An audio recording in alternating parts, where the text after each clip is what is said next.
Alright, so I'm recording this video clearly in the morning, but I just want to go over some quick concepts with you guys. First thing I want you to notice is, maybe you know what this is right here. And my question to you is, if I have a word problem saying, Best Buy is having a sale on these, a Black Friday sale, and they're going to sell for $300. When you go to buy this thing, and you have to think about these things like as logically as you possibly can. If I go to buy this, am I going to buy half of a PlayStation? Like if I have a graph here and this is my PS4s and this is, how much money I have or whatever.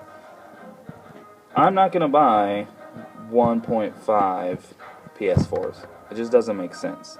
So you need to make sure that your domain is something that has these integers here so that you get the right number. Actually, I probably set this up wrong. It's probably money down here. But again, I'm not going to spend, here's 300 and here's 600. I can't spend 450 and be like, can I get half a PS4 please?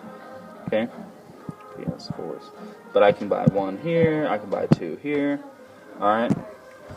So my point is, when you're dealing with word problems, you have to take the time to make it make sense. Okay, so if I'm dealing with something that has like distance, speed, and time, make it make sense to you. If I'm going, 40 miles per hour, and I know the grocery store is 80 miles away, well, how long is that going to take me in terms of time?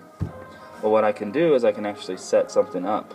So I can actually set up, let's say I have 80 miles, okay. What would I normally do? Well, I would divide that by the speed I'm going. That's how fast I can go, and that's going to give me my time. Okay. Now, once I've set this up, I can apply this to something else. I can say, well, that was just my idea. That was just what I knew. And what I did is I took my distance and my speed to get time. But maybe I'm trying to figure out things in regards to distance. So then I'll just cross multiply. So I'll get distance is equal to speed times time.